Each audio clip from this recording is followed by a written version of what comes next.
Hello, and welcome to the Thrive Mindset Podcast. I am so glad you are here with me. My name is Carrie Dale, and I am your host.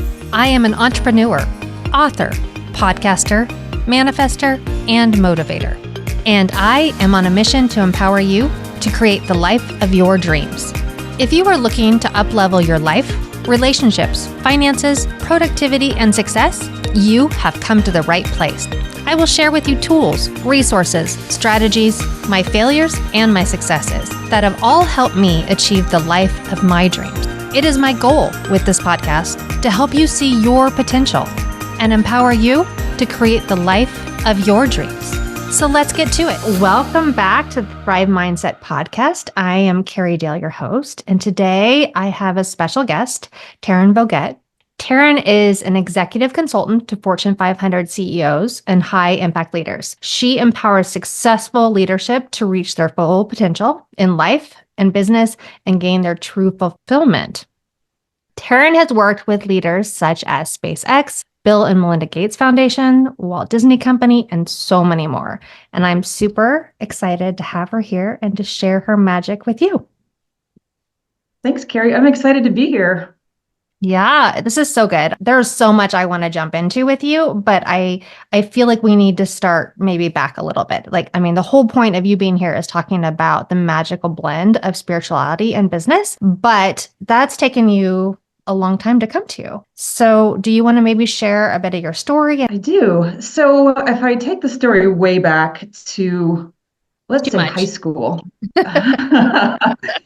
I was always passionate about business. It was the classes that were my favorite. It was the activities I did extracurricular. So business was my passion. I ended up going to Georgetown, where I also studied business. And it's just been my true heart's passion is to study business and leadership. I was a double major in management and finance, but management was more my passion. When I graduated, I went right into consulting and I worked for Accenture. And it was then that I realized, the very, very beginning of when I realized that I had a way of seeing things that other people didn't. And I remember I was on a project for a big client, and the partner at the firm had sold this big expensive project for this organization. And I just had this moment where I thought, this isn't the right project to sell. This isn't what they need. The real problem is this thing over here, not what they're talking about. And it was, I don't know, a $20 or $30 million project, which was a big project. And sure enough, 6 months later, after we finished the project, the partner said, I think we solved the wrong problem. And I said, well, I could have told you that 6 months ago. And so this was sort of the beginning of when I realized that I have this intuition about things that maybe other people don't. And that's when I really started studying that more and going through all of the different modalities. I think when you're on the spiritual path, you go through, things that resonate with you in the moments, whether it's certain self-help topics or modalities that you learn. Well, this ended up taking me many years later to what I fondly call Shaman School, which is really a school about doing emotional healing and physical healing through what they call the light body, which is this sort of energetic part of us that you can really do a lot of magical healing through. And it's honing your intuition, learning how to move those energies. And that was really my big, I would call it awakening, when I realized how powerful we can be when we tap into those unseen forces. And so I went really deep into learning how to do that. And then I launched, well, it was sort of simultaneously to this, I launched my company about everyday genius, really tapping into the genius of people and understanding deeply how genius worked. And it was not long after I went kind of down those paths that SpaceX called me and said, hey, would you come in and do executive coaching for us? And I thought, well, this will be great. It combines everything I love. And yet I didn't know how to bring that spiritual healing, energy work modalities into what were these really very small conference rooms at SpaceX, where you would meet for an hour with your clients. And yet I said, Taryn, you're going to have to figure this out. You can't be woo-woo, but you've got to make the transformation that you can help these people make. And that was really the client that gave me, I don't know if it was the courage. It was the only way that I knew I could make the impact I wanted to make, was to bring that level of healing and transformation and work with people and find a way to do it that wasn't weird or woo-woo. And so it was from that moment on, and this has been, I don't know how many years ago now, I lose track of time, but it's at least 10 years ago. And that's when I realized the power of bringing this. And so now my work is very much around focusing on the energy of things. And that to me is a big part of what spirituality is, when you tap into those unseen energies, those unseen forces, and that intuition. And so it's the work that I do bring to every client engagement now. That is amazing. And I can only imagine you sitting in SpaceX and trying to do this. That just seems so in a box, I guess, is the best way to say that. And to bring that emotion and those feelings and things that seem so out of characteristic for what I imagine. And you're right, it was. So SpaceX is definitely where I felt most at home. Of all the clients I've ever worked with, I thought these are my people. And the reason is they're brilliant, they're smart, they're driven, they're empowered. There's something about the people there that I really, really love. And with my clients there, it's a very hard driving, very intense culture. And so there's not a lot of space for emotions, for connecting, for pausing. And certainly, if you were to ask anyone that has worked there, a lot of people there have had really challenging personal lives because they're so intense in their professional life. And yet, I always think about things in balance. How do you balance out such intense masculine energy with a bit more feminine energy? Because when we can bring things in balance, we resource from a much greater place within us, and we're more powerful. And so that was the task there. And I had the most fabulous clients. I keep in touch with them today. They're really special people, and we did some really special work together. But every client's unique, and that particular client, that's what they needed, was more of that balancing. Mm-hmm. How do you bring that more feminine energy? Because in an entrepreneurial world, the masculine energy really is there. Like, you have to be driven. You have to be focused on all those tasks and those things to accomplish, right? But you are right. Balance is so important. So how do you bring that? I think each engagement is unique and calls for unique things. And so I feel very passionately that there is no cookie cutter. I never pitch stuff and here's the 5 steps, because it's never really like that in real life for me. It's looking at each moment. What does this person need? What does this team need? What does this company need? And customizing what I can offer to help them. And so for the balance, if the question always is, where are things out of balance? Is there too much intellectual and not enough creativity? Is there too much driving and not enough receiving? And so when most organizations are so focused on delivering and status reports and sales numbers and quarterly goals and KPIs and all of the things that are in business, it's very intense pushing energy. It's constant. And so often the balance is, okay, well, how do we pause from that and go into creativity, into receiving, into emotional energy? And some of the best ways to do that are bringing people offsite into a retreat and creating a space for that, because often people take that energy back with them. Mm-hmm. But there's other ways to do it too. And whether it's a coaching engagement or an offsite retreat or working with an executive team, it's seeing where there's too much of one thing and then creating a scenario where you can pull in the other thing. And some of it's intuitive. Actually, I'd say most of it's intuitive for me. Mm-hmm. And then there's all the different tools and techniques and ways of doing that. Yeah. Yeah. That's beautiful. You said something about, this isn't how life is for you. And that made me go back to, I don't know, maybe was it 10 years ago that you wrote Trust Fall? Something like that. And in that book, to me, is just beautiful. And to this day, I still go back and read it from time to time and pass it on to friends. But the thing that I took from that, and we can share more of this, but the thing I took from it was just your life is just, it has been this flow of ups and downs, and you trusting your intuition, you trusting that it's going to be okay, even in the craziest moments. Do you bring still those things into your world today? Yes. As a matter of fact, even just yesterday, I had a trust fall moment. So for the people listening that haven't read the book, it was a book that I wrote, a memoir about what I call my walkabout, where I just sold everything and went traveling. I thought was going to be for 6 months because that's all the money I had. But it ended up being, I think, about 2.5 years. And there was bits of work along the way. But it really was trusting. As broke as I was so abundant. And it was also a reframing for me around what is abundance. It's abundance is having what you need the moment you need it. And yet most of us don't trust that. And so that was the principle of the book, is that life is giving you what you need, what we need in every moment. It's just that we don't often trust that we're going to be taken care of. And if we can start trusting the universe more, knowing that we are taken care of in every moment, life becomes more interesting and more magical. And I feel like that was my I don't know, it was a tough couple years because it made me rewire everything I knew. But the trust fall that happened yesterday was a former client called me and said, Taryn, I would love you to come into this company and help us with this thing. And it is certainly work I have done in my career. It just isn't work that lights me up anymore. And of course, he remembers this work that I used to do. And so we thought, oh, Taryn probably still does this. And it was a lot of money. I mean, it was a lot of money he was offering. And I just had this moment where I thought, that money would be great. And I really always want to say yes to clients when I can, but this just doesn't light me up. And I might have to say no and just trust that the next thing is going to show up and it's going to be just as abundant or better.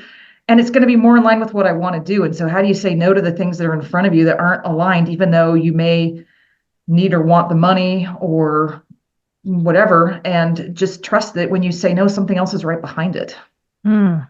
That it's part of the reason I love talking to you and reading you and being around you, because you bring this energy that is just enlightening and empowering. And empowering is my whole theme this year. In fact, that is my purpose this year, is to empower myself and those that listen and those that I spend time with. And on that same light, what empowers you? Like, what has given you this strength and this resilience to do all this? I remember I used to have this ski house in Tahoe. A bunch of friends and I would rent this ski house in Tahoe. And one year it snowed so much we couldn't leave the house. And so we started binge watching Bear Grylls. Bear Grylls, the guy who goes on these crazy adventures. And we started binge watching that for the whole weekend because we couldn't leave the house. And I had this moment where I thought, this guy is kind of incredible. He's lived a really incredible life. And if you don't know his backstory, it's quite interesting. But my thought in the moment was, this guy has lived an incredible life. And he said something that stuck with me. He said, it's not that I don't feel the fear. I feel it all the time. I feel the fear and I do it anyway. And I thought, that is a good word to live by. And so courage isn't the absence of fear. Courage is feeling the fear and doing it anyway. And so I've let that stick in my mind and guide me in so many moments where things have been terrifying, and just think, feel the fear and do it anyway. And on the other side of fear is something often quite profound and magical. It's just most of us don't like the fear because it's a really uncomfortable emotion.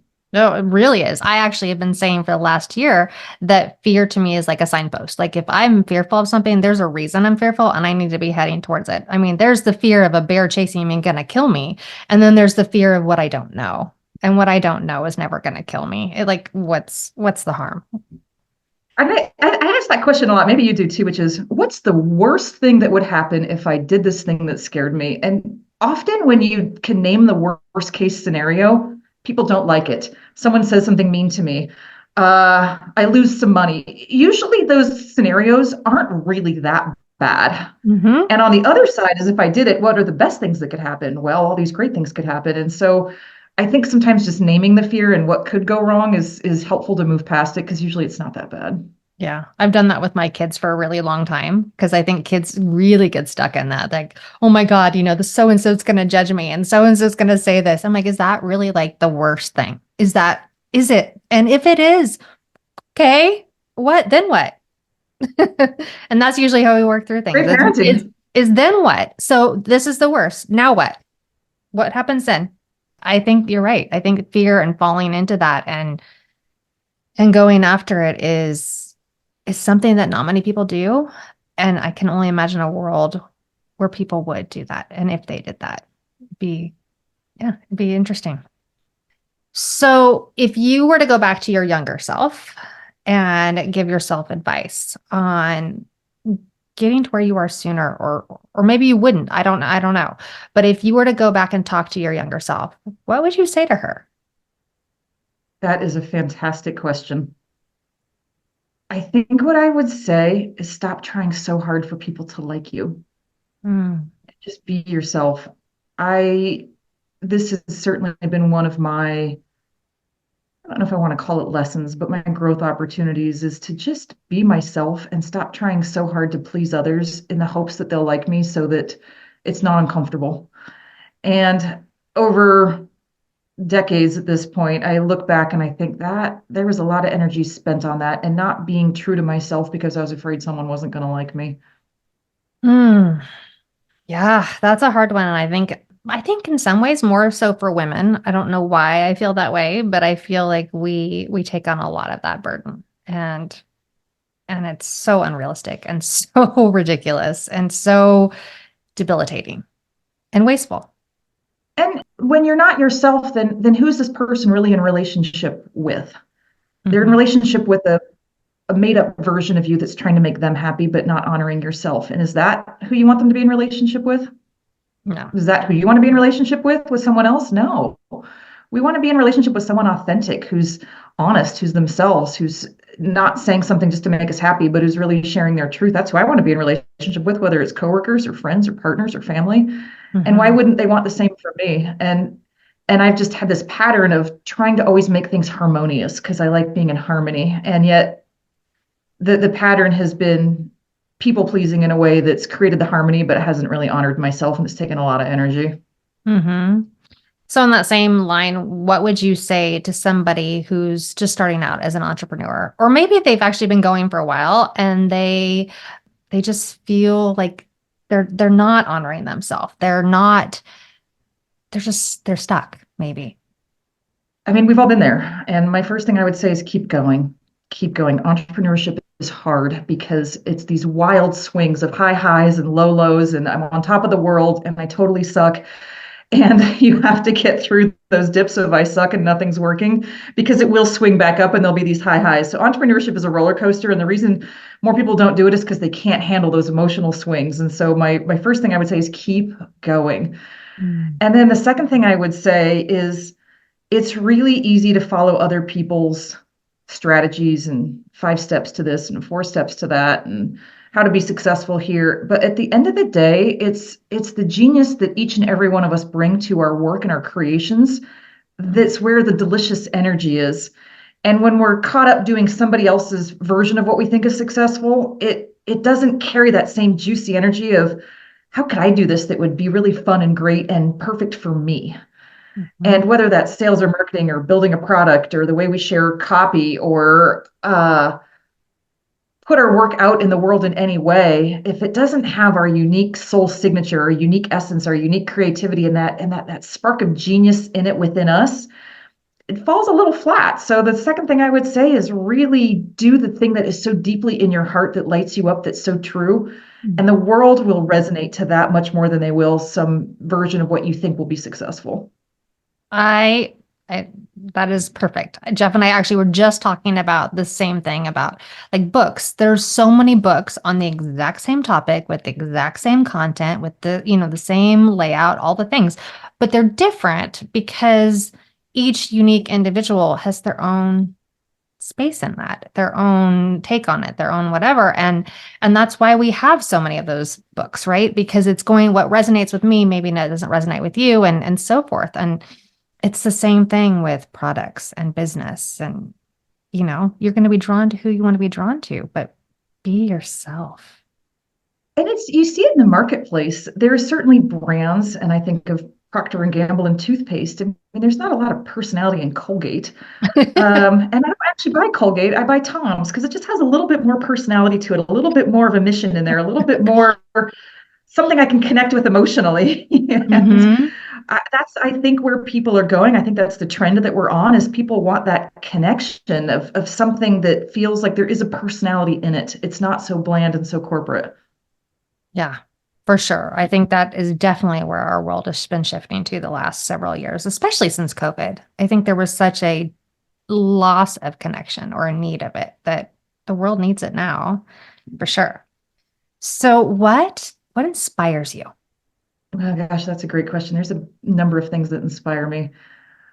What inspires me is people lighting up. I think that's the thing that I love the most is when I either get to help or be in the presence of other people that are really lit up. They're lit up because they're excited. They're lit up because what they're doing matters and they know it.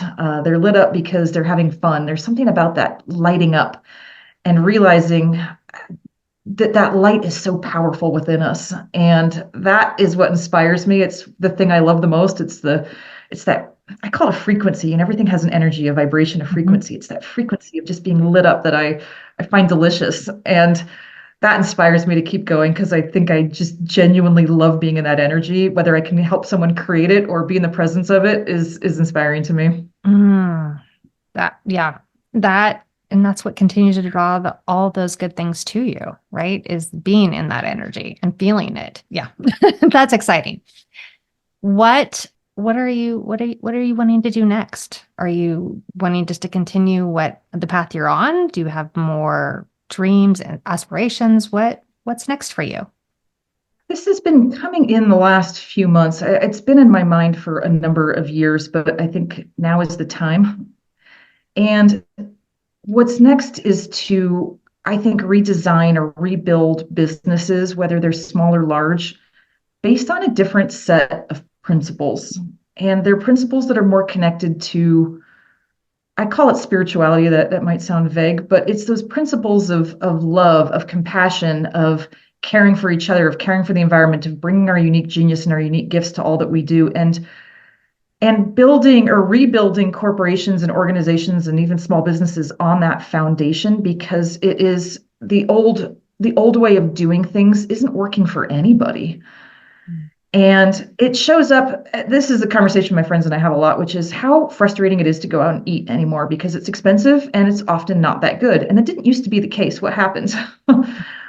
And I think things got hard and people stopped putting in the love because it's hard. And when things are hard, you kind of forget the love. And yet it's that what, especially when you go out to eat, it's the service, it's the food, it's the love that you feel it. And it's just a very direct example of what I'm talking about. In organizations, how many people are burned out and tired and don't want to do it that way anymore? They don't want to go in the office. They're not fulfilled because the way work is getting done isn't fulfilling. Mhm. How do we shift that and create a different energy around it? Even stuff around, people call it ESG, that environmental, social, good or governance modeling around companies that are trying to put on, put on is not quite the right word, but make impact into things that matter environmentally and socially. And yet there's a backlash on that. And I think it's because it's phrased wrong. I mean, environmental social governance doesn't sound very interesting, but love for people and the planet sounds way more interesting. And I think that's really what's behind that is how do we love each other and the planet more and do that within our companies and just call it that Mhm. and operate from that space. I mean, that's interesting to me. I imagine that'd be interesting to a lot of people. And so my next thing is to help organizations rewire themselves a little bit around these energies and these thoughts.